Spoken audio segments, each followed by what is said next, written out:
Hello, good morning, good afternoon, good evening, depending on your time zone. Welcome to my YouTube channel. My name is Ogbanje Joseph. Please subscribe to this channel, share, like, as well as drop a comment on the comment section. So, our lecture today is titled The Problems and Prospects of the New African Passport. The problems and prospects of the new African passports. Now, to progressively bring independent African states together. Okay. Now, and to foster, unity, continental integration is a long cherished, ideal, for the forebearers of what? Of OAU, now AU. Now, the pursuit of the ideal, however, looks far-fetched. It's been over half a century, and yet the continent has a very, restrictive regime in terms of movement of persons within. So is continental trade. The 2016 Visa Openness Report by the African Development Bank established that an African can travel to only 20% of African countries without a visa. Requirements for visas among African countries, were indicated as the main stumbling block, withholding access and travel with the continent, or within the continent, as the case may be. The good news, however, is that by 2018, the AU proposes to abolish visa requirements for the African citizens with the introduction of a single African-wide, passport within Africa's agenda of 2063. Whether this has been achieved is what, it seems is what we can really still analyze. Now, the passport was launched at the AU Summit in Kigali in 2016, a move seen as a concrete step towards the realization of easy movement within the continent. Now, let us look at the problems of the new African passport, the problems or the challenges, of the new African passport. Now, despite being a laudable project, the new African passport is replete with myriad of problems. What are the problems? Number one, non-availability of passports, to the ordinary Africans. One of the major problems of the passport is that it reflects Africa's big man politics as usual. The passports are only available to AU heads of states, ministers of foreign affairs, and the permanent representatives of AU. The irony is that none of these people face any significant hurdles in terms of traveling within the continent. The best place to identify the challenges these passports could bring are not necessarily the top-notch politicians and businessmen, but the democratization of the passport to the ordinary Africans. That's number one. Number two, huge economic disparities among African states, e.g., South Africa and Eritrea. The introduction of the passport could lead to a non-reciprocal horizontal migration pattern. Now, countries within the continent perceived, to offer better prospects will see larger inflows of migrants in their quest for better opportunities. Afrophobia outburst could be the end result, as witnessed in South Africa. Number three, insecurity in terms of porous borders. It is already difficult to detect smuggling, human and drug trafficking, and other criminal syndicates.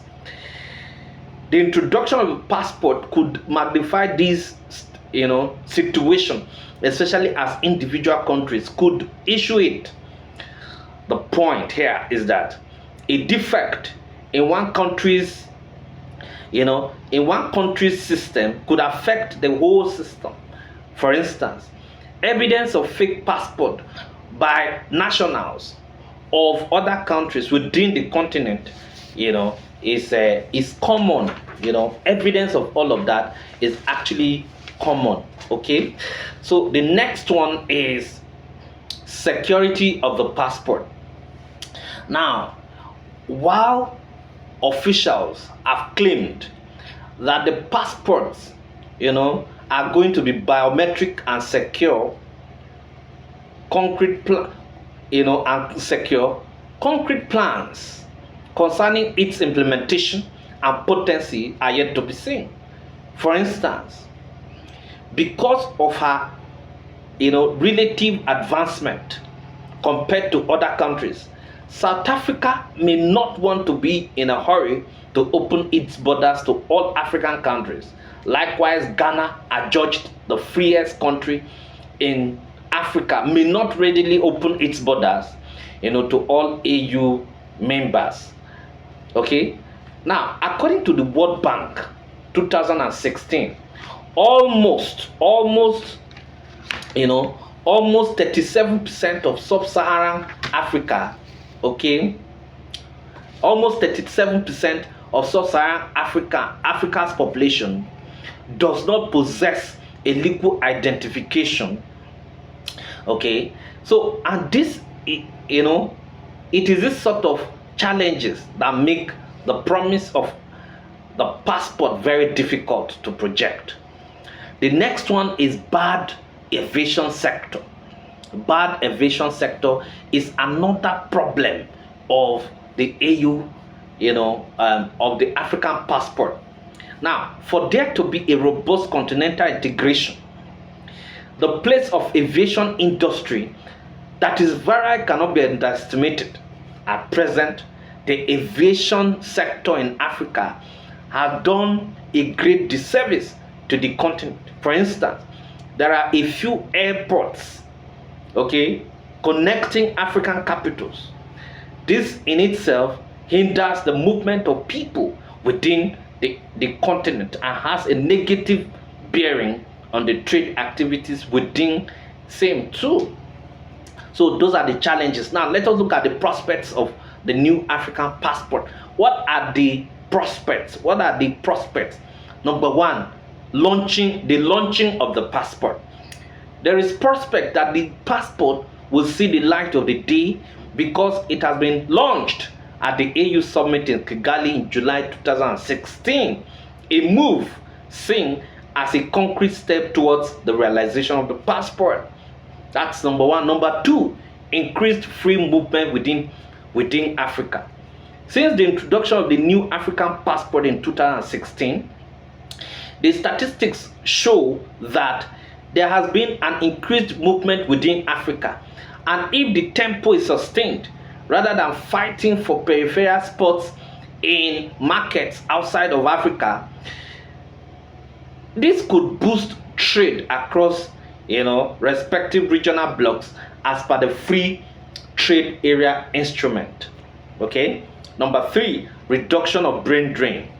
With the proper implementation of the new passport, it will lead to the springing up of new African entrepreneurs establishing their ventures within the continent, which would translate to employment within the value chain.